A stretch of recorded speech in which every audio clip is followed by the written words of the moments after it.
Right, notes and clock sorted.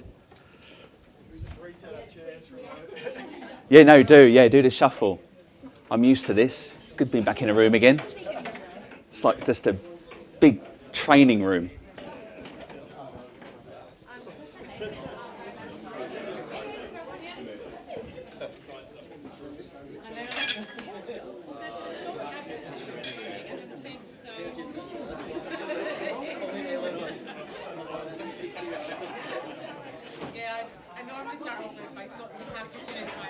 All right, I'm going to have to get into training mode. Settle down, people. Settle down.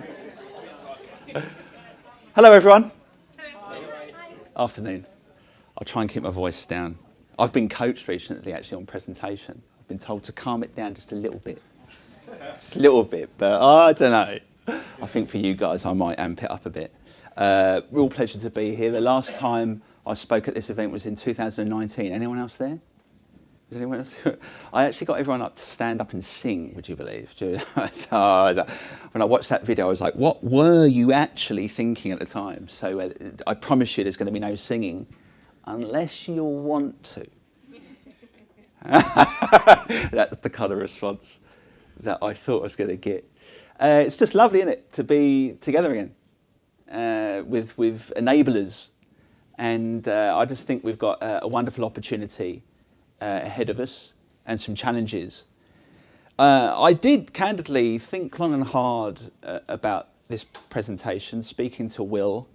I'll kind of give you a bit of an introduction as to kind of what I'm all about, but not to try and up myself, but more, it's been quite an interesting journey since the last time I spoke at this event, as I'm sure you have all been on a very interesting journey since the last event. But I was thinking about it, and I was thinking, look, actually, 18 years as frontline sales hunter. I started off on the phones in Copenhagen, cold calling in a boiler room environment, and then went all the way through to kind of enterprise sales in technology. Never formally trained, never in any company had access to what we do. So it's phenomenal, and it's a blessing. I love it. But then I do think, well, hold on a minute. The world's changing, right? And I think when I started at Oracle 4 years ago, we were good. We'd come in a room like this, we'll put a slide up on a PowerPoint, on a projector, train, everyone was happy, walk out, go to the next one. Did anyone? Right, okay, good. Nods of, yeah, that's about it. And I suppose the seller in me, though, thought, hold on a minute. Is that really what it's all about? Is what we're doing actually driving an outcome? And then suddenly I start seeing on LinkedIn, I thought he was sales enabler. He's a revenue enabler now. Oh, what does that mean? And then suddenly, I'm like, I thought he was a revenue enabler. He's a buyer enabler. What does that mean? But I just think it's a sign of the times. I think that we are going to get more accountable to justify our existence. And I partly will go some way to trying to work out how we do that. Is that okay? In other words, thank you. Learning outcomes to drive revenue creation. So, my name's Nick King, and I have been at Oracle for nearly 4 years now. Never thought it was a company I'd join, but it's actually been a blessing in disguise. So I started off and still am, but have been promoted ever since then as a principal facilitator. But in the name itself, I realised I'm not facilitating. Actually, I'm training. And then got promoted to senior principal facilitator, meaning I could then become a lead certified facilitator on our portfolio of pipeline generation content.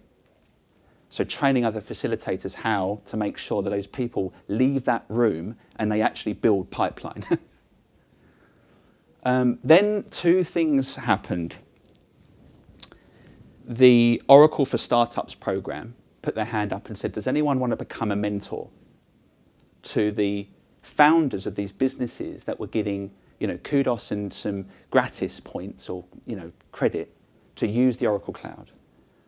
But they can also request, as part of that agreement, they can request help.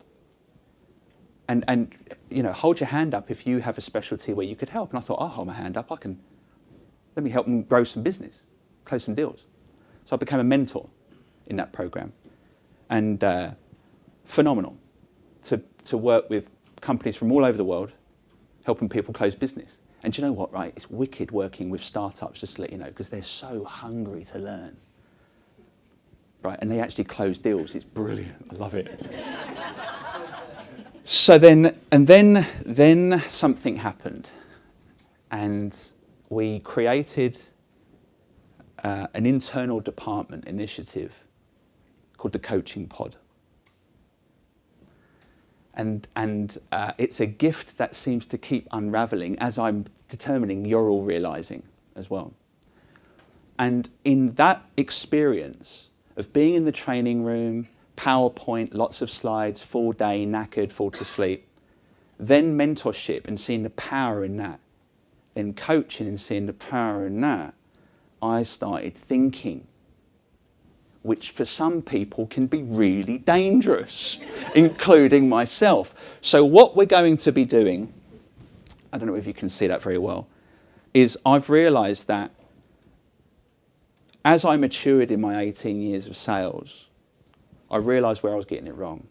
And the rule was this, as I realized that selling has nothing to do with the product I have, it has everything to do with the reason why people would buy that product. Same for us. So we're much more aligned to the psychology of what we're teaching our sellers about buyers, because the buyers of our services are the sellers. And what does that then mean when it comes to the creation and delivery of our content? Because I look at that as such a prime opportunity to change, to create change. We should not flippantly look at the classroom where we think all the hard work has been done, just speak the words. And then what's the path forward? Is that good? So, in the middle is the crosshair. In the middle is the target. What's the target for us? Oh, actually, I'm going to ask questions, and it's wicked, right? It's really good if you could answer them. So what are we trying to do? Revenue, customer. Revenue. Let's face it, right? Revenue. And so I've put mentoring up there to honour it, but I'm not going to touch too much on it because it's a different kettle of fish.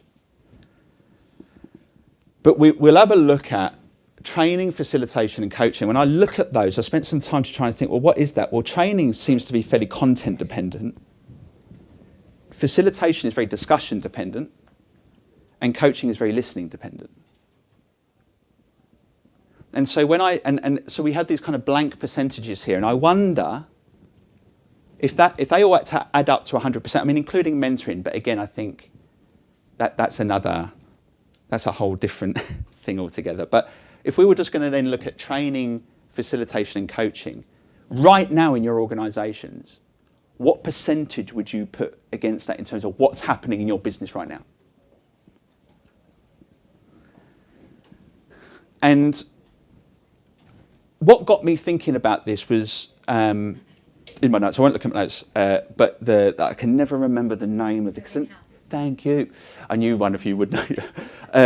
And the problem I had was a conversation I had with a rep after doing some account planning and management, account planning stuff, which I love because it can really move the needle. Hate swearing from stage, but this is the conversation by the coffee shop. Oh, a week after. How are you going after the training? Oh, I never remember any of that shit. I was like, right, okay. And so prior to COVID, I reckon we probably looked... Oh, I forgot to say. So everything I'm saying to you right now is Nicholas King, not Oracle Nicholas King. Can we have that agreement? This is Nicholas King talking. And so I would say we were 90% training. So content. Here's the content, Nick. Go and do your thing in the training room. And I would say we would have had a limited time for dialogue. No wonder they were forgetting. The RAIN group. Everyone familiar with the RAIN group? Yeah. Are you from the RAIN group? Are you? You guys are wicked. Do you recognise this? I've put your source. Oh my gosh, so happy I put the source. Oh, wow. I did just really small down here.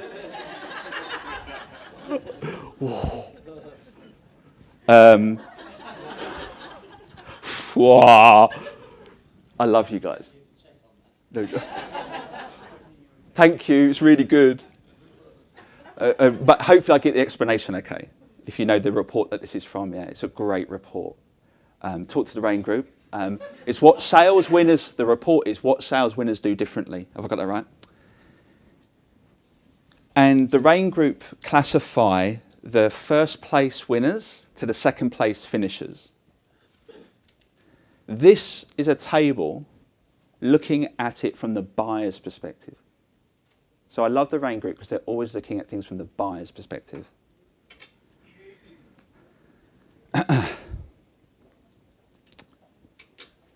And what the buyers are saying is these are the top factors that they see in the first place finishers. And correspondingly, there's another table in the report that then rates these for the second place finishers. And guess what? They're much lower. And I look at that, and I've looked at it, I've read that report so many times because I just think it's just so interesting. But then when you look at it and you think, actually, you don't have to be a technology buyer for this to apply to you. You could be a seller looking at training and enablement. So if I were to cherry pick, I think salespeople want us to educate them on new ideas. I think our sellers want us to collaborate with them or allow collaboration. I think our sellers want us to listen to them. I think they want us to understand their needs. And I also think that they want us to connect with them personally. What do you think? So then if I take some of those and I apply it across training, I think training gives us the opportunity to educate on new perspectives. But then when I get into facilitation, that gives me a chance to collaborate. And as a result of COVID, we had to change. Because I don't know about you, but I was getting sick and tired of no video cameras on and everyone on mute. I couldn't stand it. So thank you, COVID. Oh, sorry for anyone, but you know what I mean. Because it helped in that respect. Annoying at the start, wasn't it? But helped. And then became the new love affair. Now, my 3 children and my wife are absolutely my first love affair, and definitely thank you, COVID, for helping me reprioritize my values. But my third love affair appeared, and that was the coaching pod. Now, pretty much every coach in the pod is an internal employee of Oracle. Most of them are qualified coaches. I'm not. So it was a bit of a rigorous process for people to trust for me to be there. But thankfully now, 16 to 17 engagements later, I can categorically tell you that I love it. Not so much because of, why do I love it? Because of what it does to the individual. But both individuals. You as the coach, and them as the coachee. And the one thing I found with coaching, and the reason I arrived fairly late was I was just finishing off a negotiations course. And in that negotiations course, we talk about, the first thing people talk about is what they want, but what they need to be serviced with is what they need. And it's the same with coaches. They present with what they want, but what's ultimately dealt with is what they need, which could be vastly different from the original request. And when that moment happens, when the need's dealt with, it's magical. It's probably one of the most powerful moments I've had with another human being in my life. I love it. But then I was thinking, well, what is it that makes me love it so much? if I go back to the rain group, thanks rain group, because I'm connecting with people personally. I'm beginning to understand their needs. But the key part of it is this, is they feel heard. They're listened to. And then something kind of crazy happened. And I began to weave in what I was learning on coaching when I was training. It's a bit weird. That the training began to morph a little bit, live in the classroom. And so then the focus, yes, we've got the content, but then suddenly we're beginning to really get people talking. And then we're beginning to really ask, well, why is it that way? What is it that you want to achieve? What are your goals? What's the outcome? What's the way forward? Hold on a minute, that sounds like the GROW model. And so, without planning it, here I am, nearly 4 years later, thinking, my goodness gracious me, this thing's evolved. But then there's a challenge for all of us. And that is that if you look along the top, I will look at my notes because I just want to make sure I get this one right. Along the top is, dramatic pause, yes. Along the top is who's able to do it. Along the side is the number of people exposed to it. So, and this is I've got no evidence, I've got no data. This is just my anecdotal opinion. So happy to debate it. That in other words, there's lots more people that are able to train and not many people that can truly mentor. Equally, we train lots of people, but there's much less people that access mentoring. There's a bit of a correlation there. So that does present a challenge. But the point here is that when you look at the effect of coaching, I think you've obviously just had these discussions. But when we look at it, and this is a data from no source here, hopefully no one's here, an online digital coaching organisation. They're going stratospheric, based out of Germany. Can't remember, the Coaching Hub. And this is the result of coaching. Improved self-confidence, improved relationship skills, communication skills, interpersonal skills, and work performance. And I was wondering if you put that in front of sellers and said, if I could do that for you, would you like that? I think they would say yes. And so the interesting thing is that I was at a talk the other day, and it was a woman that was talking about the new model, the new business models, and she had a whole list of things versus against something else. This is one of them. And I thought it was quite interesting that she said the business models of the past were about ownership, the business models of the future will be about access. And the example she gave was this Airbnb and Uber. They don't own any of it, but they've got access to the building, they've got access to the cars. And so when I look at that, you know, the title of this presentation was hybrid. Well, I think, well, yes, okay. So the only hybrid element of the talk is actually to say, well, hold on a minute, interesting, because previously we're all about ownership, offices.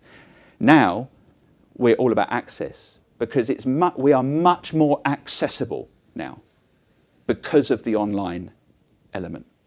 Way more accessible, which presents a killer opportunity for us all. So, path forward. When I go back to that graph where I'm able to include all of my training and facilitation and coaching and be able to kind of bring these together because of the results it achieves, there's a direct impact on revenue. And with for example, I was reading through a couple of feedback that I got from, I've coached SDRs, and it's not just sales coaching, by the way. The internal initiative is an organisation-wide initiative, but it just so happens that I've coached those from front-facing, quota-carrying roles. And, you know, I was reading through a feedback from an SDR saying I got my quarterly number for the first time, and the only intervention was the coaching after we'd done training on pipeline creation. And she was able to get her quota for the first time. So anecdotally, I'm thinking these things come together magically if you can get them together. So how do we get them together? So content create. Does anyone here own the content creation within your business or heavily involved in it? Right. Ooh, you've got a responsibility. Because with a recent program, an update of our prospecting programs, the amazing thing that our content creator did based out of Ireland, she baked into it the ability for us as the delivery people to be able to have a discussion and not always looking at your clock thinking, oh, just I've only got 30 minutes left, I've got to get through. You can actually just rest and talk. The content is more of a guide to the conversation. Beautifully designed. Please. Can we not use content as an example to look at your last slide and talk about ownership versus access and go, the ownership now lies with more people to create the content and therefore the access is only one aspect of looking at the development? Absolutely. And that's not a prescriptive. I just thought that comparison between ownership and access was very, very interesting. Of the argument that more people have ownership or feel like they have autonomy and ownership now than they did 10 years ago. Yeah, I would agree with that. Yeah. Good point. So content creators and across the entire value chain, we have responsibility. Well, let me ask you, if I look at the first comparison, let me get your perspective on this. I'm going to have to go leap back. So what would you prefer? Would you prefer, Rain Group, would you prefer that version? Or would you prefer that version in your organisations? Which one would you prefer? That one? I think we all would. So all of the value chain that we represent in our organisation has a responsibility and accountability to get that one. Right? So these are just my thoughts on it. Content creators, absolutely. Working with the delivery team, how can we bake in some more opportunity to kind of dovetail between training and facilitation? There have been, with smaller classes, the ability to coach as well, or do group level coaching. But that has to be with a team that's either highly synergized to an account or highly synergized to an industry. Enablement managers, finding people that can go between training, facilitation, and coaching and be comfortable across those modalities because they are different. It's much easier, if you look at the triangle, to speak about content.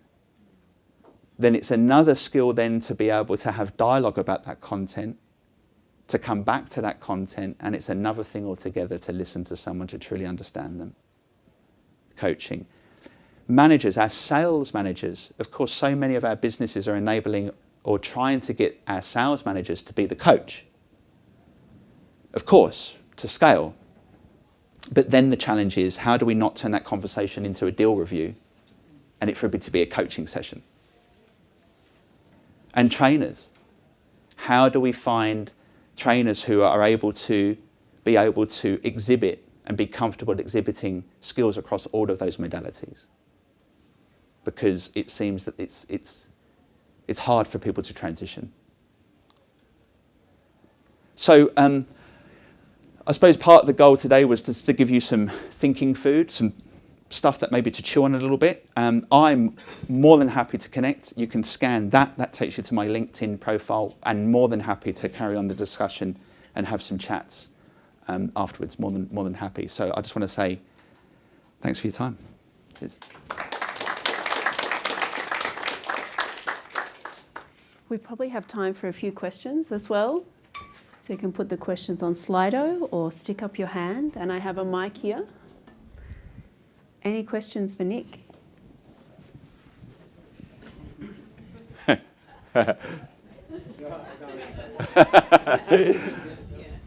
It's On the ownership versus access slide, which I really like, we frame it build versus buy, but I actually prefer the way that you've communicated it. So in your case at Oracle, you've got a content creator and that content is distributed through the team and the facilitators, trainers go and then deliver it. How do you benchmark that against what else is out there available to you? How do you decide to own versus access? That's a very, very good question. And I would say, and again, I'm not sure what I can say, so I'll just say it and just don't say it to too many people after this, that we've, in some cases, we've actually taken or purchased, taken ownership rights, so actually contradictory in the slide, of existing methodology, but then over time have morphed that to suit the methodology of Oracle, and then to focus on the strategic, to align that to the strategic imperative for that time. So with Oracle, I think, obviously it's maybe, I don't know whether it is clear or not, but cloud is the imperative. So it's taking, for example, and also the change in the revenue model as well. So it's gone from deals to consumption, like lots of cloud vendors have done. We have to change the narrative of the program in that respect. So we've morphed it even more to partner with that change. But I would treat all of our content as proprietary. And the other side of your question is, even though I'm very close to this team, who would, if at all, do any benchmarking? I have no idea if they do, is the other side of that answer. So sorry I couldn't serve your question as well as I would have liked to. By the way, I'll just reinforce, just to absolutely reinforce your point, that the highest value, without question, in any coaching delivery isn't the delivery of the content, but it's the facilitated, the guided conversation Bingo. Around the content. Absolutely. That is the highest value. So we've stripped out the content delivery as much as possible and then develop the trainers to facilitate great conversations by people in the participants. That's the highest value. And it's interesting. So what have you found in terms of the individual's ability to transition to that? Ownership. Okay. The generic concepts, in your case, tailored for your specific market, but generic concepts tailored and exploring it and owning it and building it, weaving it into their daily habits. Yeah. That's rather than it being words on a slide. Yeah. Perfect. Yeah. Good. We might have time. Whoop.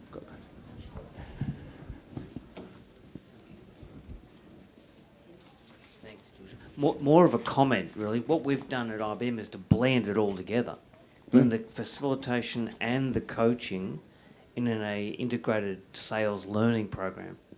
So you can blend them together. Agree with what you're saying, and you need them both. And the training happens as you're facilitating content, and the coaching happens as part of the blended program. Yeah, nice. You've got to have it all. Yeah, definitely. Absolutely. Yeah, agreed. Bring it on. Okay. Thanks, Tim. Okay. Hello. Hi. One question I have is, how are you driving meaningful engagement in a hybrid environment? I've only got 1 minute, 20 seconds. Quick one. Wow.